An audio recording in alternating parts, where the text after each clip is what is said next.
Hello दोस्तों, आप सभी का स्वागत है अपने ही चैनल जीके माध्यिका पर। दोस्तों, आज के इस वीडियो में एसएससी एमटीएस एग्जाम 2023 के लिए प्रैक्टिस सेट नंबर 6 देखेंगे, जिसमें दोस्तों 25 जीके जीएस के साथ साथ एक्स्ट्रा फैक्ट भी देखेंगे। तो वीडियो अंत तक जरूर देखिएगा और चैनल पर नए हैं तो चैनल को सब्सक्राइब जरूर कर लीजिएगा, क्योंकि दोस्तों इस चैनल पर आप लोगों को एसएससी के सभी एग्जाम के लिए जीके जीएस का प्रैक्टिस सेट कराया जाता है। अगर आप लोग डेली प्रैक्टिस सेट देने के लिए चाहते हैं तो इस चैनल से जरूर जुड़ जाइए और डेली प्रैक्टिस सेट दीजिए, जिससे दोस्तों आप लोगों को काफ़ी फायदा होगा। ठीक है, तो चलिए आज का वीडियो शुरू करते हैं। तो दोस्तों पहला प्रश्न है, निम्नलिखित में से कौन सा भारत के प्रथम विधि मंत्री थे। तो दोस्तों कौन सा जो है भारत के प्रथम विधि मंत्री थे, तो डॉक्टर भीमराव अंबेडकर थे। ठीक है, तो इसका राइट आंसर ऑप्शन सी हो जाएगा।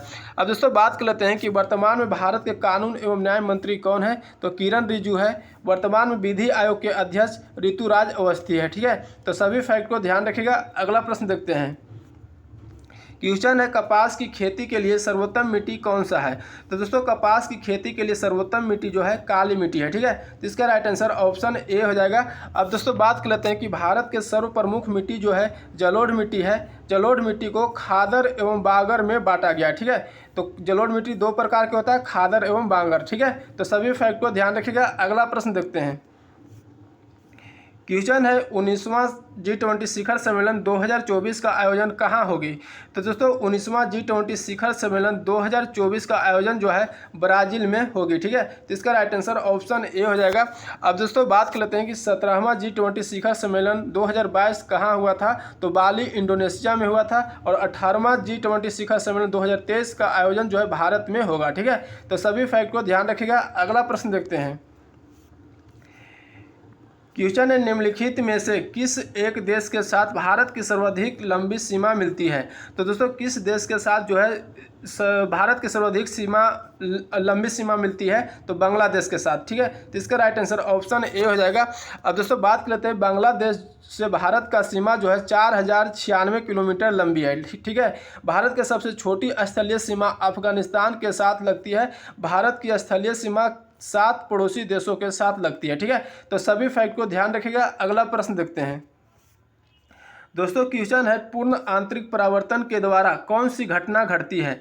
तो दोस्तों पूर्ण आंतरिक परावर्तन के द्वारा जो है हीरा का चमकना घटना घटती है। ठीक है, तो इसका राइट आंसर ऑप्शन बी हो जाएगा कि पूर्ण आंतरिक परिवर्तन के कारण हीरा का चमकना होता है। ठीक है, अब दोस्तों बात कर लेते हैं कि तारों का टिमटिमाना, पानी में डूबी हुई लकड़ी का टेढ़ा दिखाई देना, ये सभी प्रकाश के अपवर्तन के कारण होता है। ठीक है, तो सभी फैक्ट को ध्यान रखिएगा। अगला प्रश्न देखते हैं।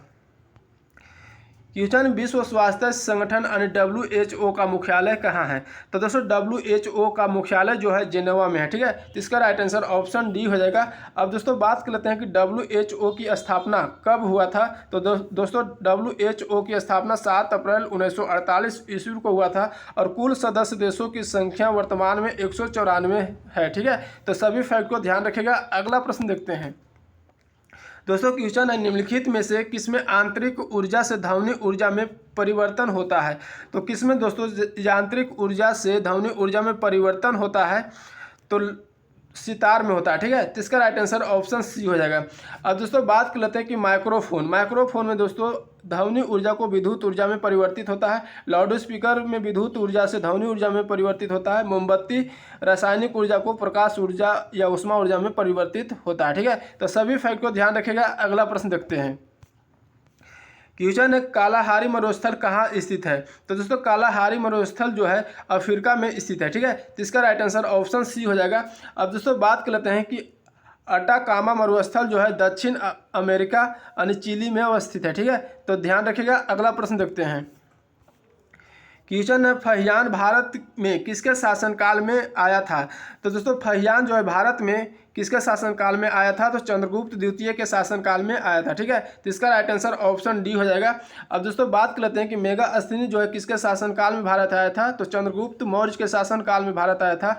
हेनसांग हर्षवर्धन के शासनकाल में भारत आया था। अल बरूनी महमूद गजनवी के शासनकाल में भारत आया था। इब्न बतूता जो है मोहम्मद बिन तुगलक के शासनकाल में भारत आया था। ठीक है, तो सभी फैक्ट को ध्यान रखिएगा। अगला प्रश्न देखते हैं।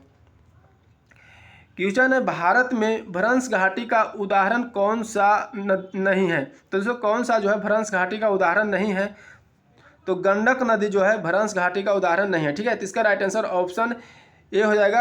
अब दोस्तों बात कर लेते हैं गंडक जो नेपाल या हिमालय से निकलती है, जो गंगा की सहायक नदी है, ठीक है।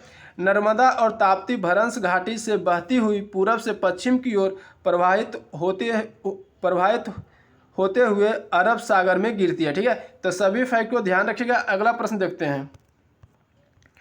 क्वेश्चन है घाना पक्षी अभयारण्य किस राज्य में है? तो दोस्तों घाना पक्षी अभयारण्य जो है राजस्थान राज्य में है, ठीक है। तो इसका राइट आंसर ऑप्शन डी हो जाएगा। अब दोस्तों बात करते हैं गिरी राष्ट्रीय उद्यान जो है किस राज्य में है? तो गुजरात में है।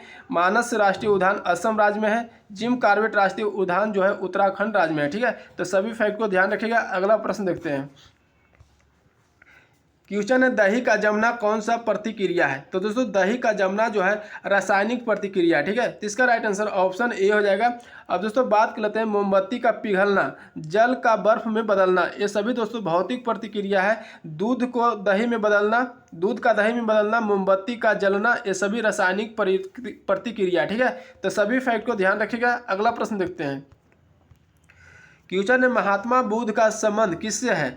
तो दोस्तों महात्मा बुद्ध का संबंध जो है शाक्य वंश से है, ठीक है। तो इसका राइट आंसर ऑप्शन सी हो जाएगा। अब दोस्तों बात कर लेते हैं कि गौतम बुद्ध का जन्म जो है 563 ईसा पूर्व में कपिलवस्तु के लुम्बिनी नामक स्थान पर हुआ था और गौतम बुद्ध अपना प्रथम उपदेश जो सारनाथ में पाली भाषा में दिए थे। गौतम बुद्ध का मृत्यु की बात करें तो दोस्तों गौतम बुद्ध का मृत्यु 483 ईसा पूर्व में कुशीनगर में हुआ था, ठीक है। तो सभी फैक्ट को ध्यान रखिएगा। अगला प्रश्न देखते हैं।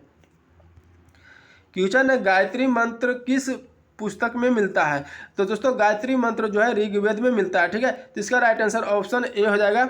अब दोस्तों बात करते हैं कि ऋग्वेद में जो है कुल 10 मंडल, 1028 सूक्त और 10,462 ऋचाएँ हैं, ठीक है। सबसे प्राचीन वेद ऋग्वेद है और सबसे बाद वाला वेद अथर्ववेद है, ठीक है। तो सभी फैक्ट को ध्यान रखिएगा। अगला प्रश्न देखते हैं। क्वेश्चन है मुख्य चुनाव आयुक्त की नियुक्ति किसके द्वारा की जाती है?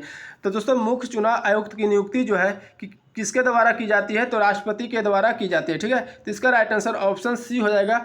अब दोस्तों बात कर लेते हैं कि भारतीय संविधान के अनुच्छेद 324 के अधीन चुनाव आयोग का गठन का उल्लेख है, ठीक है। भारत के प्रथम चुनाव आयुक्त सुकुमार सेन थे। भारत के वर्तमान मुख्य चुनाव आयुक्त जो है राजीव कुमार है, ठीक है।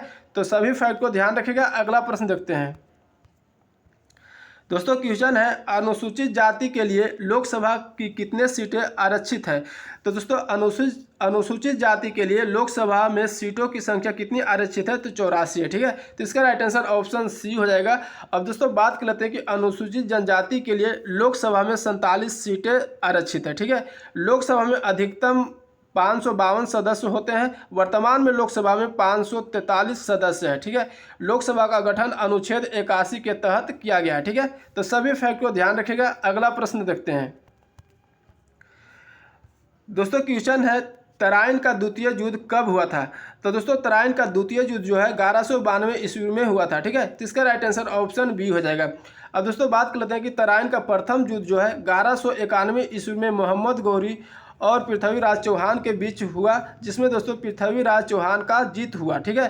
तराइन के द्वितीय युद्ध 1192 ईस्वी में मोहम्मद गौरी और पृथ्वीराज चौहान के बीच हुआ, जिसमें गौरी का विजय हुआ, यानी गौरी की जीत हुआ, ठीक है। तो सभी फैक्ट को ध्यान रखिएगा। अगला प्रश्न देखते हैं। दोस्तों क्वेश्चन है किस पादप को शाक्य भारतीय डॉक्टर की उपमा प्रदान की गई है? तो दोस्तों किस पादप को की गई है? तो तुलसी को, ठीक है। तुलसी को शाक्य भारतीय डॉक्टर की उपमा प्रदान की गई है, ठीक है। तो इसका राइट आंसर बी हो जाएगा। अगला प्रश्न देखते हैं। क्वेश्चन है होप मिशन टू मार्स किस देश का पहला मंगल मिशन है? तो दोस्तों होप मिशन टू मार्स जो है यूएई का पहला मंगल मिशन है, ठीक है। तो इसका राइट आंसर ऑप्शन डी हो जाएगा। अगला प्रश्न देखते हैं। क्वेश्चन है खजुराहो के मंदिर किस वंश के राजाओं ने बनवाए थे? तो दोस्तों खजुराहो के मंदिर जो है किस वंश के राजाओं ने बनवाए थे? तो चंदेल वंश के राजाओं ने बनवाए थे, ठीक है। तो इसका राइट आंसर ऑप्शन डी हो जाएगा। अगला प्रश्न देखते हैं। क्वेश्चन है ए प्रोमिस्ड लैंड पुस्तक के लेखक कौन है? तो दोस्तों ए प्रोमिस्ड लैंड पुस्तक के लेखक जो है बराक ओबामा है, ठीक है। तो इसका राइट आंसर ऑप्शन ए हो जाएगा। अगला प्रश्न देखते हैं। क्वेश्चन है बैडमिंटन का नेट जमीन से कितनी ऊंचाई पर रहता है? तो दोस्तों बैडमिंटन का नेट जो है जमीन से 1.55 मीटर ऊंचाई पर रहता है। ठीक है, तो इसका राइट आंसर ऑप्शन बी हो जाएगा। अब दोस्तों बात कर लेते हैं कि बैडमिंटन में रॉकेट का वजन जो है 85 से 140 ग्राम के बीच होता है। Love, smash, drop, set point, high service, let, ये सभी दोस्तों बैडमिंटन की शब्दावली है। ठीक है, तो सभी फैक्ट को ध्यान रखिएगा। अगला प्रश्न देखते हैं। क्वेश्चन है, संविधान के किस अनुच्छेद में राज्यों द्वारा प्राथमिक शिक्षा मातृभाषा में दिए जाने का प्रावधान है? तो दोस्तों संविधान के जो है अनुच्छेद 350 के ए में राज्यों द्वारा प्राथमिक शिक्षा मातृभाषा में दिए जाने का प्रावधान है। ठीक है, तो इसका राइट आंसर ऑप्शन सी हो जाएगा। अब दोस्तों बात कर लेते हैं कि अनुच्छेद 351 जो है हिंदी भाषा के विकास से संबंधित है। ठीक है, तो ध्यान रखिएगा। अगला प्रश्न देखते हैं। क्वेश्चन है, बाजार नियंत्रण नीति पहली बार किसने अपनाई? तो दोस्तों बाजार नियंत्रण नीति जो है पहली बार अलाउद्दीन खिलजी ने अपनाई। ठीक है, तो इसका राइट आंसर ऑप्शन सी हो जाएगा। अगला प्रश्न देखते हैं। क्वेश्चन है, भारतवर्ष में लॉर्ड कॉर्नवालिस ने कौन सी प्रथा प्रारंभ की थी? तो दोस्तों भारतवर्ष में लॉर्ड कॉर्नवालिस ने जो है कौन सी प्रथा प्रारंभ की थी? तो अस्थाई बंदोबस्त प्रथा को प्रारंभ की थी। ठीक है, तो इसका राइट आंसर ऑप्शन बी हो जाएगा। अब दोस्तों बात कर लेते हैं कि सहायक संधि व्यवस्था जो है लॉर्ड वेलेस्ली ने प्रारंभ किया था। ठीक है, तो ध्यान रखिएगा। अगला प्रश्न देखते हैं। तो दोस्तों आज के वीडियो यहीं तक रहने देते हैं, फिर मिलेंगे अगले वीडियो में। अगर वीडियो अच्छा लगा तो लाइक करिएगा, चैनल पर नए तो चैनल को सब्सक्राइब करके बेल आइकन जरूर दबा लीजिएगा। जय हिंद।